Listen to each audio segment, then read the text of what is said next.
Meeting is being recorded. Wow. There you go.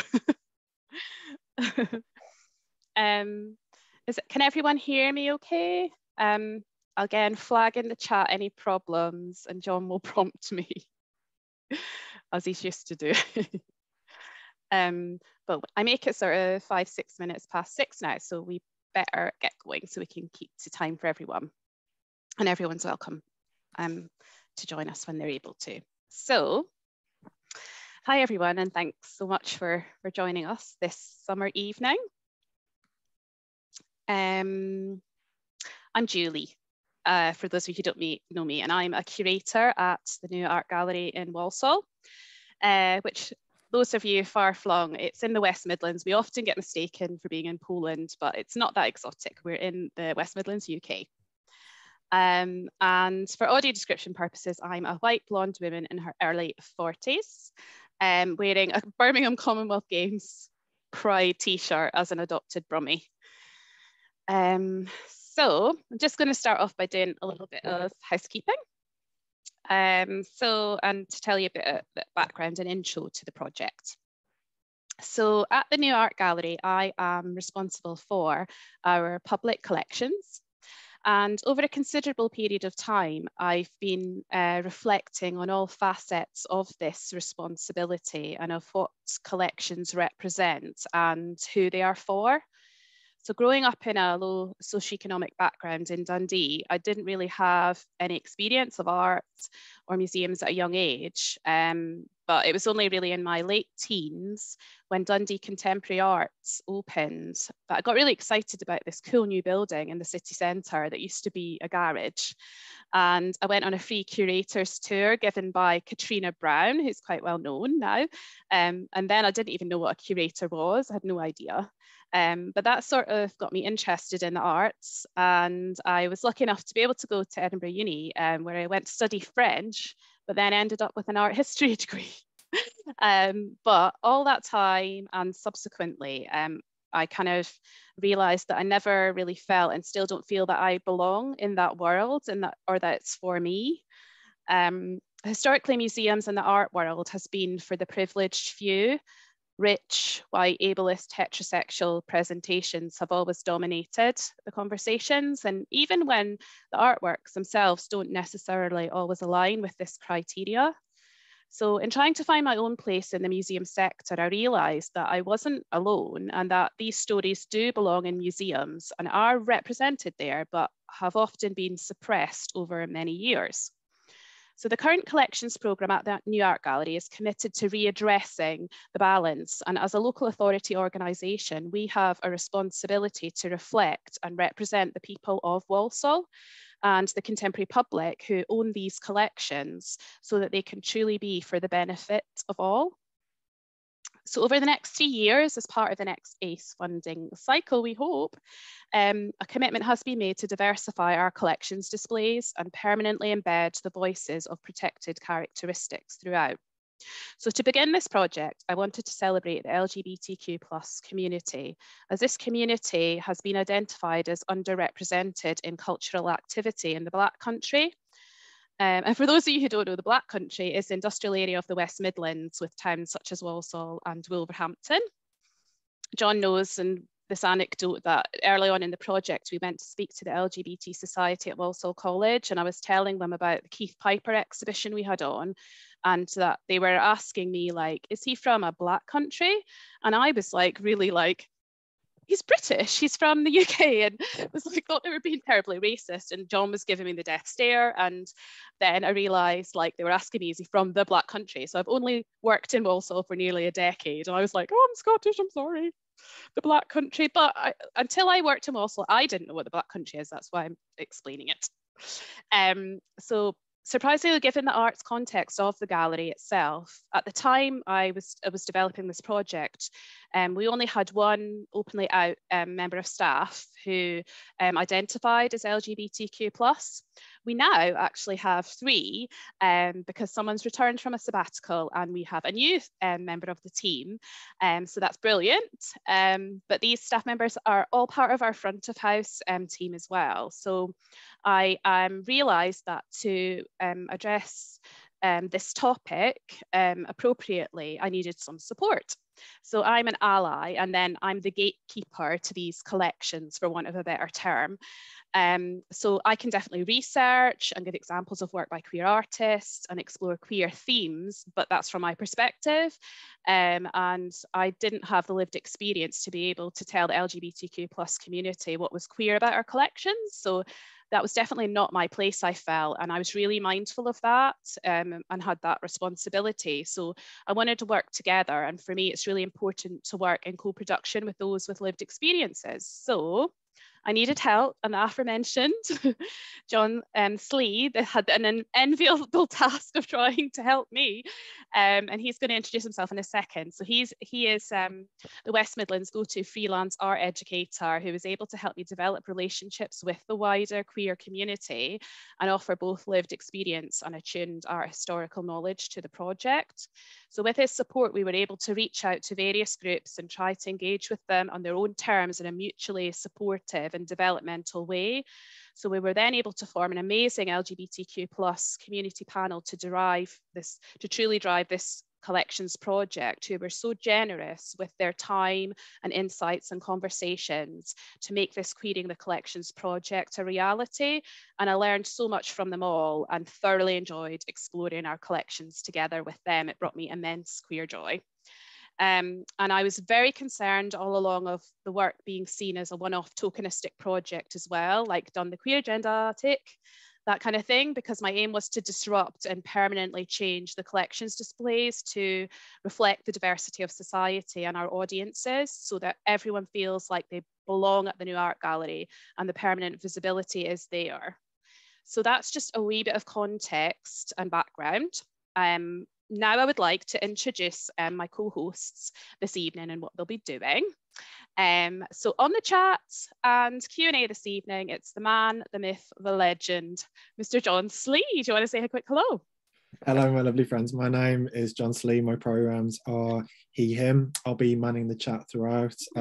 Please do let me know in the comments if I can help you with any accessibility, if I can make the space warmer and friendlier for you.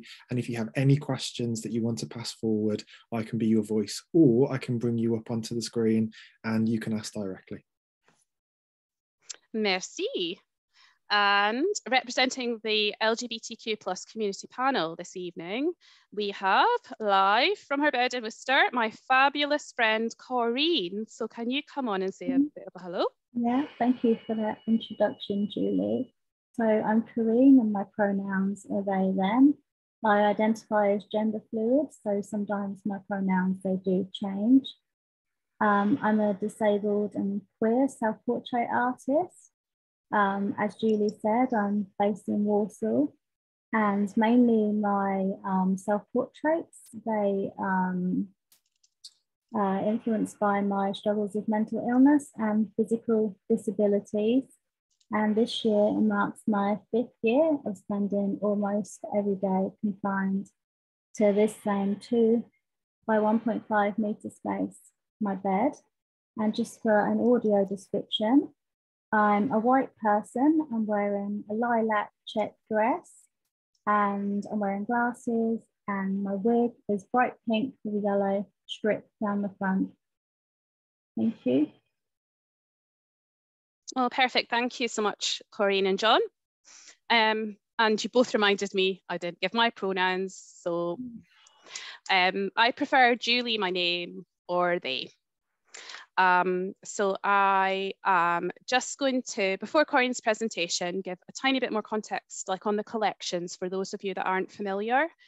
So Corinne, while I do that, feel free to share the presentation or open it up, you know, just at your own time, at your own pace. So you will see during Corinne's upcoming presentation that she's going to give that the collection spaces have quite a traditional feel. They're only 20 years old and were designed by architects Caruso St. John at the heart of this new building, and it was specifically to house a particular collection that Walsall is known for, which is the Garman Ryan Collection. For those of you unfamiliar with this, it's a closed collection of 365 works, which was gifted to Walsall in the 1970s by Kathleen Garman. Kathleen had grown up locally and was the muse and later wife of renowned Jewish-American sculptor Jacob Epstein. From a wealthy, well-connected family, Kathleen spent the majority of her adult life in London, but wanted to give back to the Black country, believing, as we still do today, and now so did Arts Council, that culture should also exist outside of London. So the works in this collection reflect her family life and interests, world objects, which Epstein was a passionate collector of, paintings by Lucian Freud, who was their one-time son-in-law, sculpture, of course, but also there is a strong showing of works by acclaimed European masters such as Constable, Monet, Picasso, and these undoubtedly came from the collection's co-founder, Sally Ryan, as Corinne will explain in a second. The works in the Garman Ryan Collection, surprisingly, as it was created by two women, are predominantly by men. Two minor works by women feature, along with some of Sally's own work. She was a sculptor who later painted also. So on first glance, there may not appear to be any openly diverse or queer connection, though the personal history of the family indicates otherwise, and Sally herself was in fact openly gay. Therefore, queerness does lie at its heart.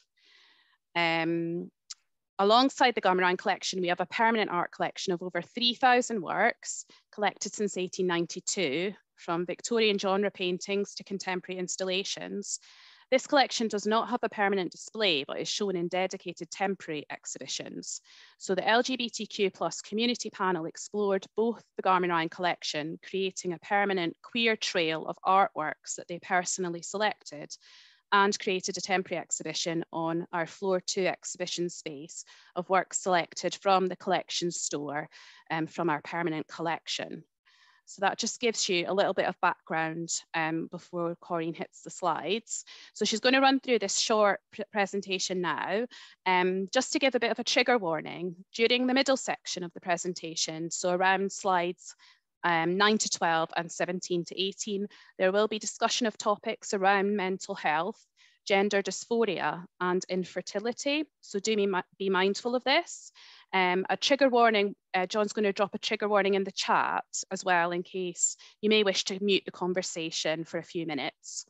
Because our panel have been so generous, not just with their time and energy, but in reflecting and sharing their personal stories and connections with artworks, which has been so powerful and really opens up the conversations about how we connect with art and what tools these objects can be, and the resonance that they can have with audiences today more broadly. So yeah, do be mindful with that there's a lot of personal sharing and reflections as part of this project and how we can all connect with art differently.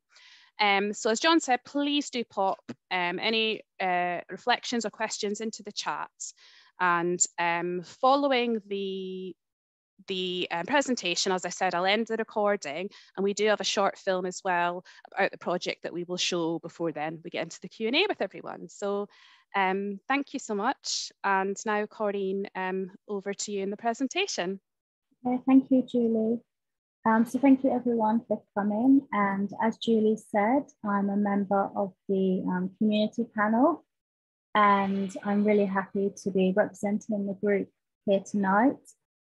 And as someone who's confined to bed pretty much every day, I really wanted to have an online and accessible tour, as accessibility is something I feel really strongly and passionately about. So to start off with, we're just going to look at a few images of the Garman Ryan Trail. So each group member was invited to choose works they felt a connection with. And, you know, there wasn't any rush. We were encouraged to really take our time with this, and there wasn't any pressure. And we just found works that we felt connected to. And then we each offered reinterpretations of the work through a queer lens. So some of our responses, they're deeply personal, and everyone got to respond to their chosen works in a way that suited them. So some people, they did a written response. I did a photographic response that I'm going to show a little bit later. And Alex will be doing a performative response to one of the works. And Julie is going to talk to us about that a little bit later. So although I'm an artist, I really don't have much knowledge of art and art history. And I come from a working class background. And as a child, I was never taken to museums or galleries. And I didn't have a very good upbringing. And at school, I was often made to feel stupid. And at both home and school, I was often called stupid as well. So I've grown up really without having any confidence at all within myself. And I thought that museums and galleries, that they weren't places that someone like me could go to. And I still find sometimes the idea of going to a museum and gallery, or, you know, just the idea of museums and galleries, I find them very intimidating. And I was really worried that taking part in this group, that my dyslexia would be a barrier, because I really struggle with reading and writing. But I quickly learned from the group and from Julie and John that there wasn't any right or wrong answers, and that my contribution was just as valid and just as important as anybody else's within our group. And we really hope that the visitors, they can find their own works, either within the Garman Ryan Collection or just the gallery as a whole, that they can relate to, and that they can have their own sort of personal connection and dialogue to. So as I mentioned, you know, I'm in bed every day, and Julie and John and the rest of the group have just been really lovely and fantastic, making sure that being part of this panel was accessible for everyone. And the meetings have been both a mixture of Zoom meetings, in person, and individuals. We could decide how we wanted to attend. And a lot of the time, the meetings had a very hybrid approach, where some of the group would be at the gallery and some of us would be on Zoom, and then we'd all sort of join in the conversation together. So I rarely leave home,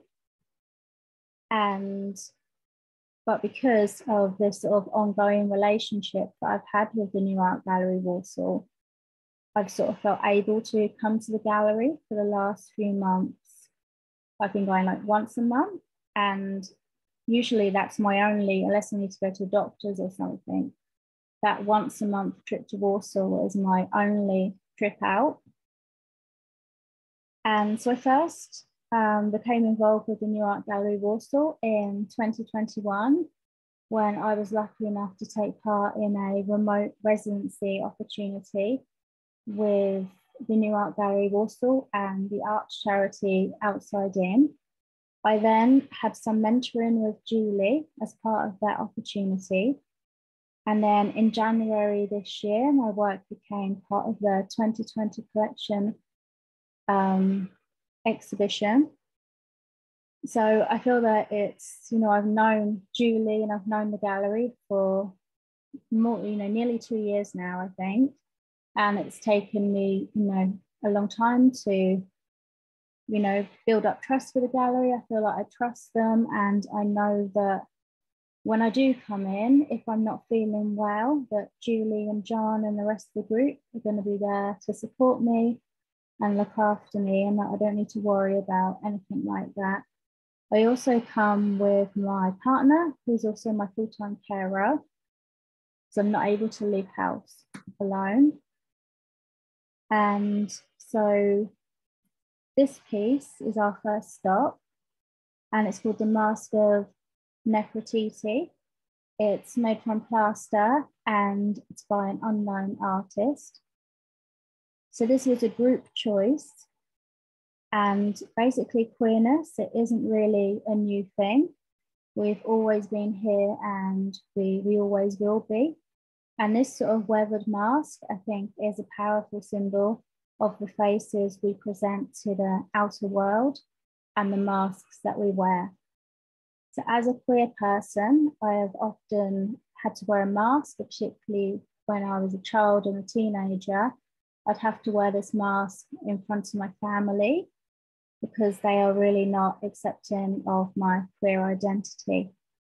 And as a disabled person and a mentally ill person, often when somebody asks me if I'm okay, I shouldn't do, but I often hide beneath this mask of wellness and tell them that I'm okay, because often I find the truth is either too complex or just too hard to explain.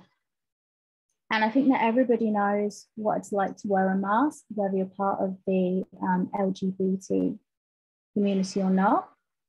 And I think that the masks that we wear, they can be exhausting and so incredibly painful.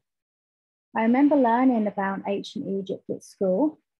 I didn't grasp much of it, to be honest, but I still found it really fascinating. But I really wasn't taught about how queerness and gender fluidity was common in the ancient world. And this was something that it really would have helped me to know. So this next piece is a sculpture of Sally Ryan, and it's a bronze sculpture by Jacob Epstein. So Julie was talking about Sally before, and Sally is often an overlooked component of the Garman Ryan Collection. Sally was an artist who often defied accepted gender norms, often wearing masculine tailoring and having openly same-sex relationships at a time of historic censor. Sally was the granddaughter of an American business tycoon, and she used much of her inheritance to purchase art with her friend Kathleen Garman. And many of the European masters within the Garman Ryan Collection were purchased by Sally. So queerness, it really does lie at the heart of the Garman Ryan Collection. And this piece next to the sculpture is by Vincent Van Gogh, and it's called The Sorrow, and it's a drawing on paper. So this piece, it hung at Sally's suite in the Dorchester Hotel, where she spent her later life. And so this was my first choice for the trail, because like Van Gogh and CN, who is depicted in this piece, I've struggled with mental illness, and I've struggled with this since childhood. So in this drawing, CN is represented as having a slight bulge in her tummy, which could represent the early stages of pregnancy. I have fertility issues, which mean it's highly unlikely that I'll be able to conceive a child. And I identify as gender fluid. And whilst people of any gender can have periods, they've just never really felt right in my body, and they caused me gender dysphoria.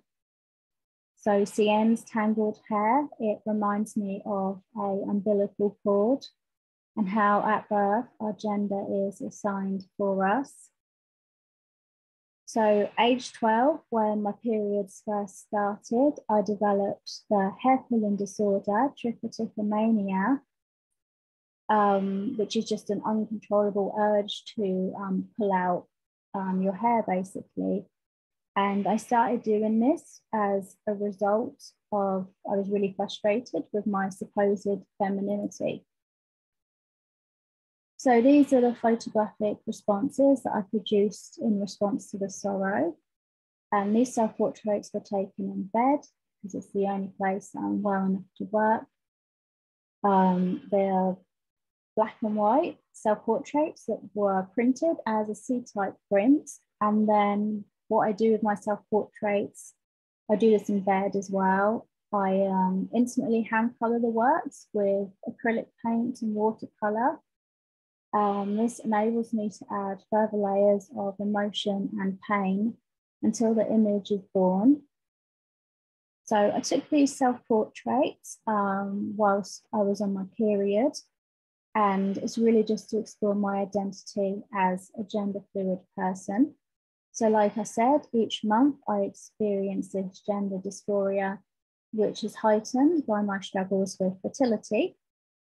In the past, particularly when I was a teenager, I would often find my chest. And in the first image, you can see I've got a bit of bed sheet that I ripped and covered my chest with to sort of depict that. So whilst I'm having my period, I often wear my male identifying partner's underwear. So you can see in the first piece, the underwear has, if you can see it properly, it has stars and moons on it. And I really wanted to wear this particular pair because they reminded me of Vincent Van Gogh, one of his most famous works titled Starry Night. So my hair pulling disorder and the way our gender, you know, it's dictated or decided for us at birth was portrayed through the umbilical cord, the braid that's like a umbilical cord. Is from a wig, one of the wigs that I wear. And it's covered with daisies because when I was a child, I didn't have any friends, and the only friend that I had was called Daisy, and she was invisible. So I like to use daisy flowers within my work. So it feels that Daisy is, you know, close, and that makes me feel safe. And Daisy has really been this sort of vehicle, and she's for exploring and expressing my queer identity. So this was my second choice for the trail, and it's by Redon, and it's The Haunted and the Haunters, and it's a lithograph. So I was really drawn to this piece because as a disabled and as a queer person who's often confined to bed, I really relate to the ghostly figure in the background, as I know what it's like to feel hidden and that you don't matter. So before the pandemic, I was really quite isolated. I mean, I'm still very isolated now, but it was much worse for me before the pandemic because in 2020, the rise of Zoom and the sort of shift from in-person to digital and remote working, for me, that was life-changing. And it meant that for the first time, there were lots more arts opportunities available to me. And I'd never really, you know, that was the first time opportunities were really available to me. And before the pandemic, I felt that society, it really didn't care about people like me, who were often confined to their homes or beds. And I really hope that through this shared experience that we've had as a nation of lockdown, that people will have some sort of an understanding about what it feels like to be in a situation like mine, or a situation that's much worse than mine, so many people are, to feel so isolated and so alone that you don't matter. And I feel like that ghostly figure, and I think, in fact, for most of my life, I felt like that ghostly figure in the background. And this piece reminds me of the pressure I felt as a child and a teenager to repress my sexuality, because as I mentioned, my family were not accepting of that, and they wanted me to hide it. And I just felt I could never, and I can never truly be myself around my family. And this piece, it sort of represents the intersection of disability and queerness and feelings of other and isolation. So now we're going to look at the temporary exhibition. And so you can see the walls, they are really brightly coloured because we wanted to create a welcoming, a safe and a vibrant space. And the colours featured on the original Pride flag were an influence for the colours that we chose. So this is the original Pride flag. It was created in 1978 by a man called Gilbert Baker. He is a gay man and an artist. So the walls were painted pink for love, orange for healing, yellow for light, and I'm wearing lilac today because it represents spirit and creativity.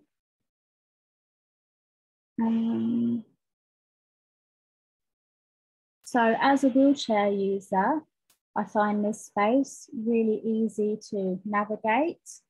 You know, there's plenty of room to move around and I don't need to worry about bumping into anything. The labels are at a really good height. So I don't need to sort of strain my neck and look up at them. I think they're at a really good height for everyone. And the works are hung at all really good heights as well. So I can see everything clearly and I don't feel like I'm missing out on anything.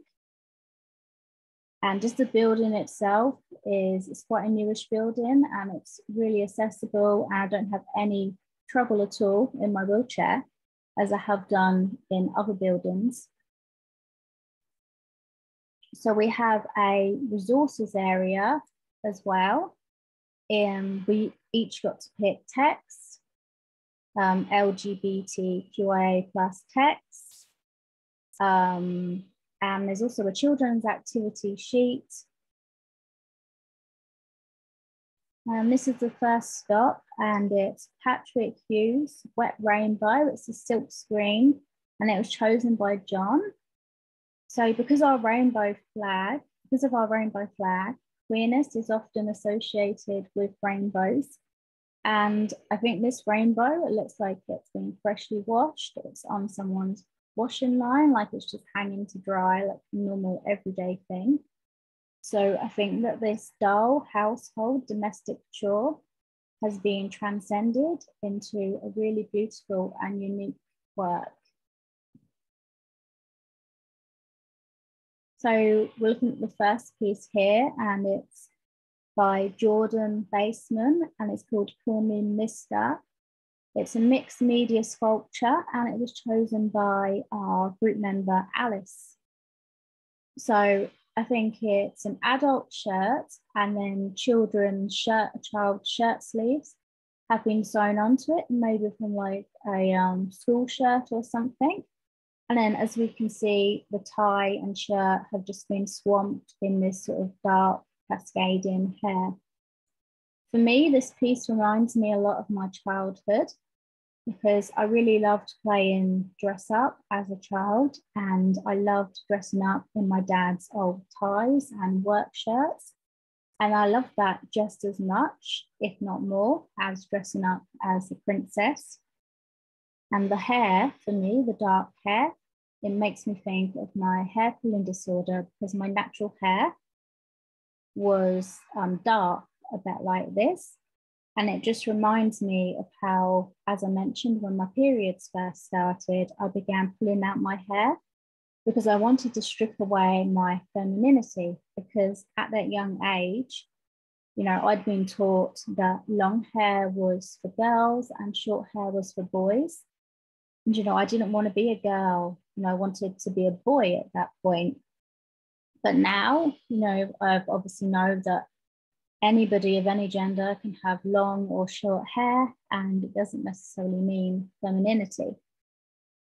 So this next piece was my choice for this exhibition. It's a screen print by Helen Chadwick and it's called Coyotes. So as an artist, Helen often questioned gender stereotyping and the nature of desire. So flowers within art and in general often associated with sensuality. And as the title suggests, the sort of the splash-like image is reminiscent and alludes to sexual bodily fluids. So this work really spoke to me because since childhood, I've known that I was queer. Although I didn't know what being queer was, I didn't have the vocabulary or the knowledge to know what I was feeling then. But since childhood, I've felt same-sex attraction. And when I was a child, you know, I wasn't attracted to boys at all. And this confused me. And it made me feel there must be something really wrong with me. So basically one night I spoke to my imaginary friend Daisy And although we didn't have the words to express this at the time, basically what she said to me was that I'm allowed to be attracted to anyone, regardless of if they identify as he, she, or they. So there are lots of flowers that are associated with queerness. For example, sapphic violets are associated with Sappho, the ancient Greek poet who is said to be the world's first woman-loving woman. I don't know if that is the case or not. There was probably women before Sappho, but we just obviously don't know about them because of queer erasure. And lavender is heavily associated with the queer community. And I think the association that I know it best for is the Lavender Menace feminist lesbian activist group in the 1970s. And Oscar Wilde is associated with green carnations. But to me, a daisy flower, because of the way that it reminds me of my childhood friend Daisy and the way that she helped me understand my sexual orientation and gender identity. For me, a daisy flower is inextricably entwined with my queer experience. So this is the last work we're going to stop at, and it was picked by our group member, Jane Edgar. So something I find really interesting about trees is that their roots, they're hidden underground under the earth. So when we stand or we sit by a tree, we're actually between two trees, one we can see and the other that's upside down and invisible.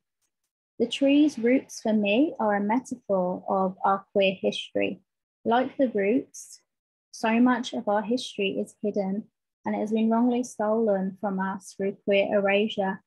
As a queer person, I strongly believe our history is as rich and beautiful as it is heart-wrenching. But like the tree's roots, we know how painful it is to be hidden and repressed. So time after time, generation after generation, as influenced by our beloved ancestors and elders, we rise. So that's it. Thank you for listening. Shall I exit share screen, Julie? Thanks, Corinne. Okay. Yes, thank you so much. That's beautiful. Thank you. Thank you.